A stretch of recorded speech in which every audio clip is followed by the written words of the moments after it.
Yeah, this morning we're looking at CBN's cashless policy.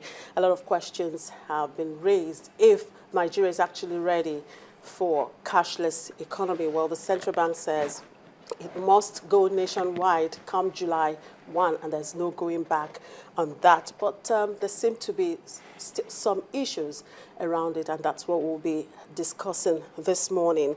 And I have the head shared services, Central Bank of Nigeria, Mr. Chidu Mano, joining us from the Abuja studio. Good morning. Good morning, Mr. Omano. Good morning. Good morning. Right, good to have you. Well, I have here also in the studio the CEO, Carry Asset Management Limited, Mr. Johnson Chukwu. Good morning, Mr. Chukwu. Good morning. Good to have you. My pleasure. Right. I would like to begin with you, Mr. Chukwu. The CBN had replicated this in few other states. First of all, it started with Lagos State, and then we had it go to Abia, Kano, Anambra, and the FCT, and now they are ready to go nationwide. How would you describe the experience in the pilot states so far? Well, the pilot states have actually, to a large extent, embraced the cashless policy. But you also have to look at the unique attributes of the pilot states. The pilot state we're talking of, Lagos, started April 2012. Then you had the other 5 states came on board, which were Abia, Anambra, Ogun State, Rivers State, Kano, and then you had Abuja added to them. Those are the 6 states, the 6 pilot states and Abuja. The level of infrastructural development in those states are relatively higher than what you have in other states. I mean, look at the proximity between Lagos and Ogun State. You also see that a lot of locations in Ogun State have broadband internet access. Abia also has a relatively improved level of technological development, particularly communication development. Some other states in the country may not have the same level of development. Another factor you also look at that the 6 states, the 6 pilot states, are the states where you have the greatest volume of cash activities. You're talking about Aba, that's in Abia State. You're talking about the Anambra State. Like I said, the proximity of Ogun to Lagos makes a lot of commercial activities take place in Ogun. You have to talk of River State, Port Harcourt. You talk of Kano, and then you talk of Abuja. These 6 locations account for the greater proportion of cash activities in the country. In fact, they account for the greater proportion of economic activities in the country.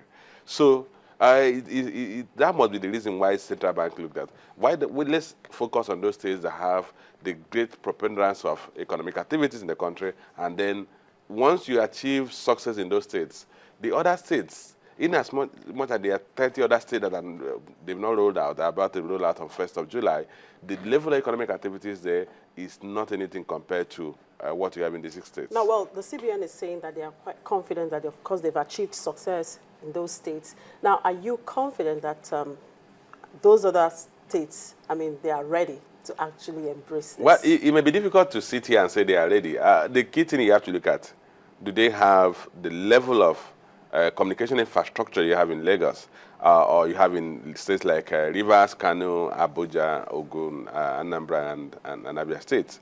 I don't think all the states have the same level of infrastructural development as you have in these 6 states. So, and I think that must have informed the CBN decision recently to waive even withdrawal charges for 1 year in those states that will be rolled out by 1st of. Well, the same thing was also done with the other pilot states. I think the logic of saying waiving it for 1 year is to allow for the quick build-up of the infrastructure that will support cashless. You need efficient communication facilities to support cashless. All right, just before we get to that, let's hear from Mr. Omano. Of course, he's in charge of this cashless policy thing. Well, Mr. Omano, I'm sure you've been listening to my conversation here with Mr. Johnson Chukwu. Now, how ready are you to roll out this policy nationwide? Yeah, let me just say that I think we are very ready. And from the circular and the things we've sent out, we still plan and we still intend to go live in the 30 states on the 1st of July, 2014. But like he said, in the same policy, and inconsistent with what we've done in the previous phases, the phase 1 and the phase 2, which is the Lagos and the second phase that had the 5 states and the FCT. We're also waiving the charges on withdrawals for 1 year. And just like he rightly pointed out, it's a case of what we're trying to do to carry everybody along. We're saying that this waiver will allow us ample time for deployment of adequate infrastructure needed to support this policy in those 30 states.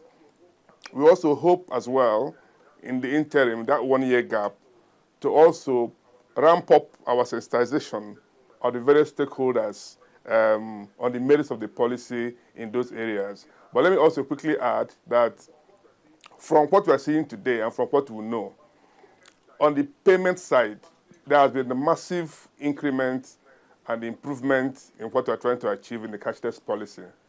The NEFT, the NIP, the electronic payments in the country has gone up. As at yesterday, for example, between NIP, which is the instant payment, and NEFT, we had over 200 billion naira in payments across the country. And that's a massive improvement of what we're trying to do.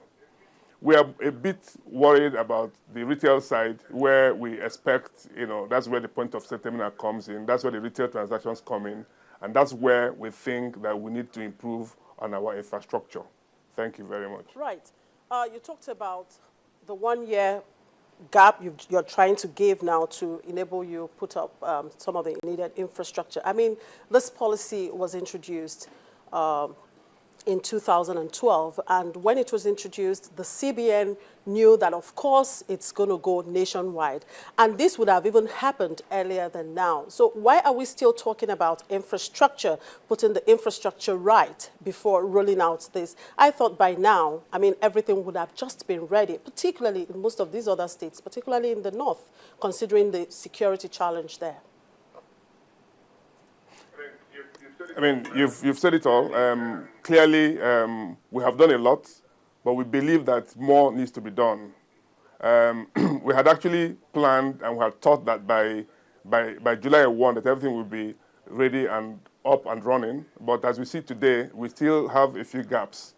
And just like we always maintain, it's not as if we cannot start. We can actually start with the charges even today.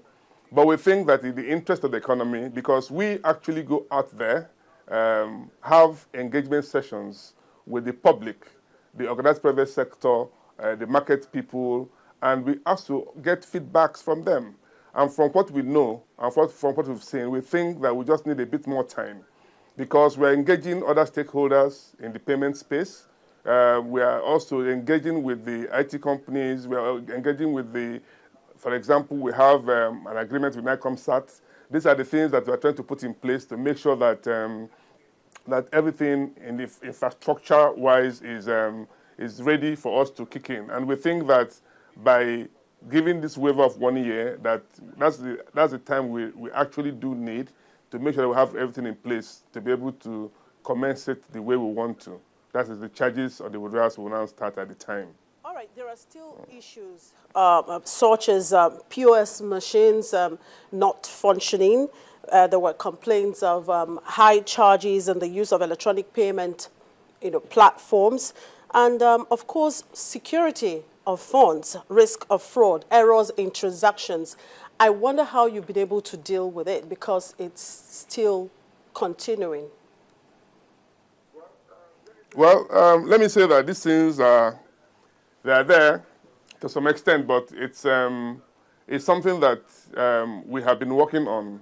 And the success rate is quite high. If you spoke to NIPS, who are the central aggregators for what we're doing, you notice that we have over 90% success rate.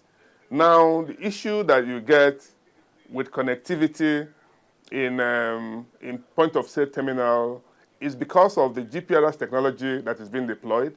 But let me say that a lot of things are happening in that space. We have people who are working on dual SIMs. We have people who are working on roaming SIMs. By roaming SIMs, what happens is that you don't have POSs that have this, that their SIMs can actually roam between different telcos just to find the one with the strongest signal.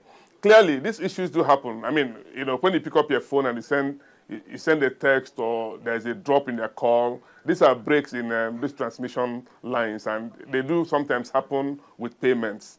Let me just say that we have also put things in place to make sure that no customer is denied his worth. Whatever you do, and if there's a mistake or the connection goes bad, or you know, it gets charged without, you know, the completion of the process, the process of refund has been clearly spelled out, and the banks, as far as we know, have been following that. We think that the engagement also that we've been having with the telcos through the NCC, have also been providing some comfortable results so far. We think that, like I said, it's a continuous process. We'll keep improving on what we're trying to do with infrastructure.